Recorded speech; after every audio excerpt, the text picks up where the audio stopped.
Bonjour et bienvenue dans la bibliothèque d'Animal Lecteur.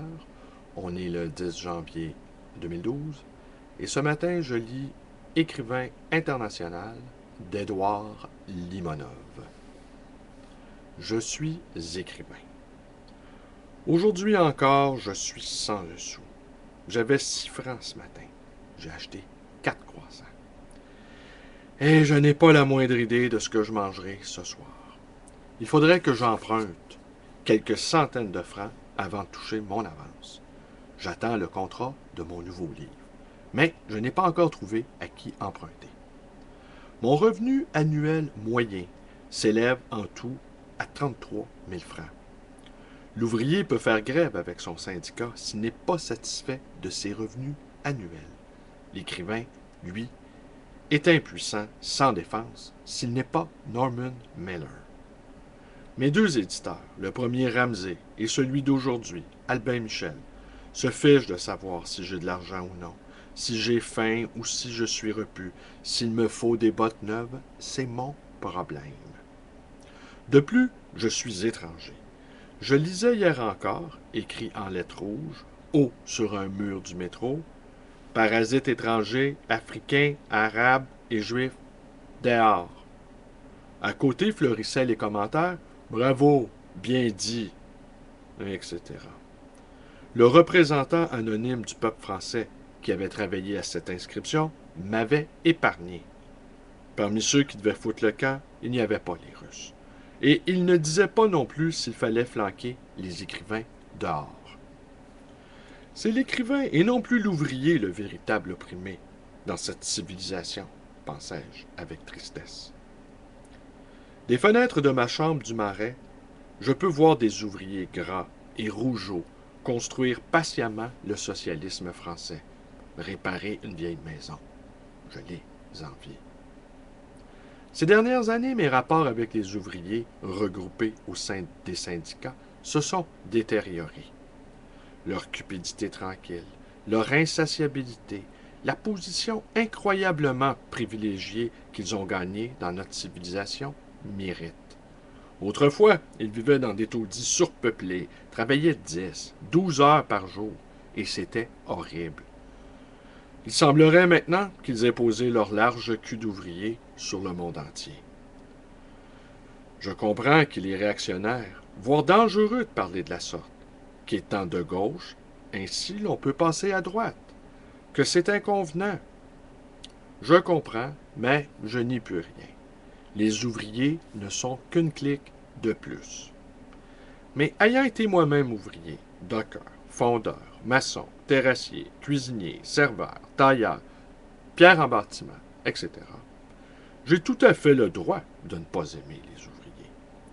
Qu'un intellectuel ayant passé toute sa vie à sa table écrive cela, et l'opinion publique, je pense, le huera et lui jettera l'anathème.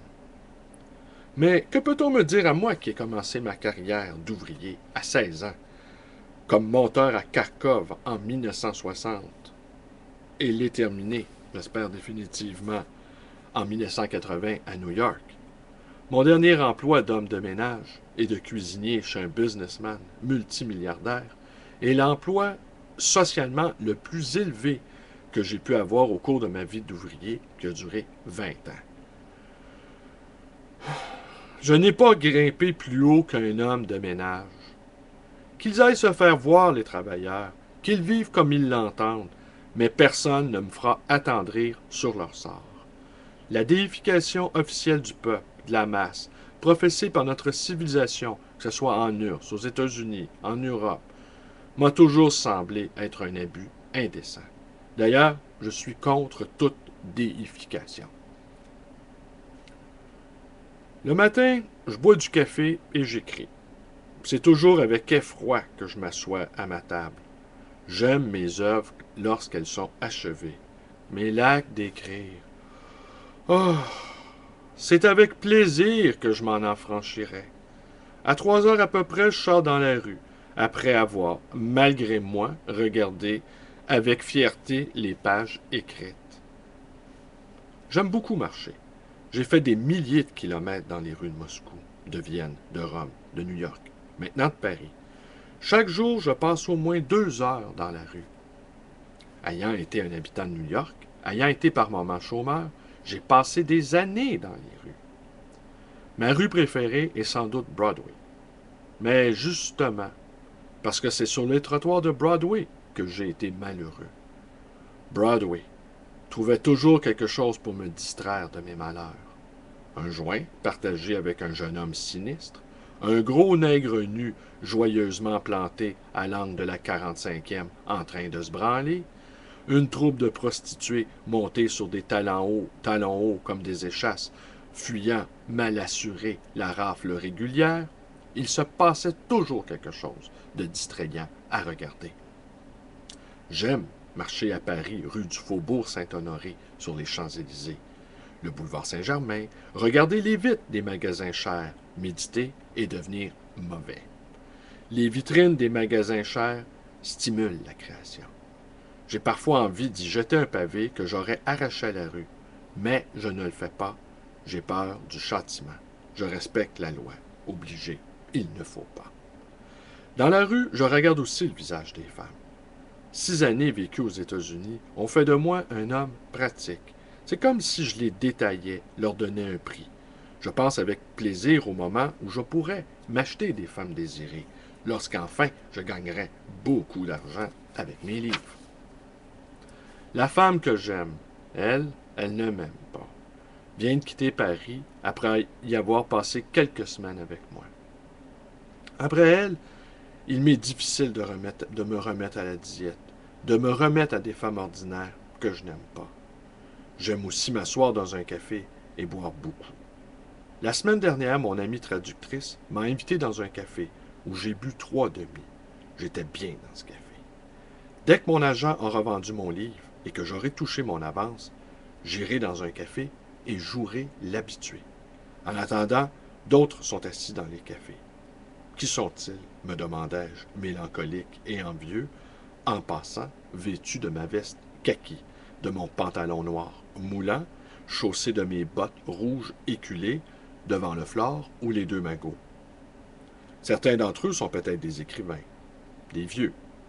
Lorsque je serai un écrivain triste et vieux, moi aussi j'irai m'asseoir au café pour penser au passé. Lorsque je serai vieux, j'aurai sans doute des sous pour aller au café. Notre civilisation nous règle notre dû lorsque nous sommes suffisamment vieux pour ne plus pouvoir l'utiliser. Enfant, je rêvais de Paris. Rêver de Paris en Russie dans les années 50 avait quelque chose de plus fou encore qu'aujourd'hui. Au demeurant, j'avais alors avec Paris un lien direct. Dans la maison voisine vivait toute une famille de rapatriés récemment arrivés de France. J'étais amoureux de la plus jeune, Assia Vivichnikoya. Je me liai par la suite d'amitié avec elle. Assia n'aimait pas la Russie, n'aimait pas Kharkov, n'aimait pas la cité ouvrière de la banlieue de Kharkov dans laquelle nous vivions et rêvait de revenir un jour à Paris. Mais le destin a tout chamboulé, tout brouillé. Assia est toujours en Russie, et moi, je ne sais trop comment, je me suis retrouvé à Paris. Je marche le long des quais, je traverse les ponts, dans ma veste que ceint une lanière achetée à Broadway, et je pense à Assia, au destin, aux gens que j'ai connus. Aujourd'hui, en traversant la Seine par le pont Saint-Louis, j'ai vu avec étonnement, écrit en lettres grasses sur un transformateur, le mot Zob en russe. Quelle âme russe de moi inconnue a bien pu exprimer mon angoisse par ce moyen traditionnel? Un touriste soviétique de passage, las d'arpenter musées et églises, un immigrant aigri, raté et saoul qui se serait arrêté sur le pont pour cracher dans la Seine, toujours est-il que ce Zob sur le pont de Saint-Louis appartient désormais à Paris. Mes amis me ressemblent. Je raconte avant tout alcoolique, drogué, homosexuel, étranger. Tout ce qui, comme vous le voyez, est loin d'être la partie la plus recommandable de la population parisienne. Pourtant, moi, je trouve que mes amis forment la partie la plus recommandable de la population parisienne. Mais je n'impose mes goûts à personne. Il m'est arrivé de rencontrer quelques écrivains français. Je les ai trouvés bourgeois, sérieux, vieux, ce, indépendamment de leur âge, guindés, semblables à des professeurs. Ils n'ont pas cherché mon amitié, ni moi la leur. Les ayant chacun vus une fois, je ne les ai jamais plus revus. Hier soir, mes amis polonais de Montmartre m'ont téléphoné pour m'inviter, les braves, à venir fumer de la marijuana et boire un café et boire un alcool fait à base de citron que nous appelons citroglycérine. Je n'avais ni ticket de métro, ni argent pour en acheter. Je ne voulais pas enfreindre la loi en sautant par-dessus le tourniquet. Je partis donc à pied de Montmarais pour Montmartre, empruntant d'abord la rue des Archives, puis la rue Rambuteau, la rue Montmartre, la rue du Faubourg Montmartre, la rue des Martyrs, et gagnais ainsi la butte en 1 heure. J'ai agréablement passé la soirée avec Christophe et Vlodek à fumer des joints, descendre 1 litre de citron, rire et brailler en polonais et en russe. Merci. Au revoir.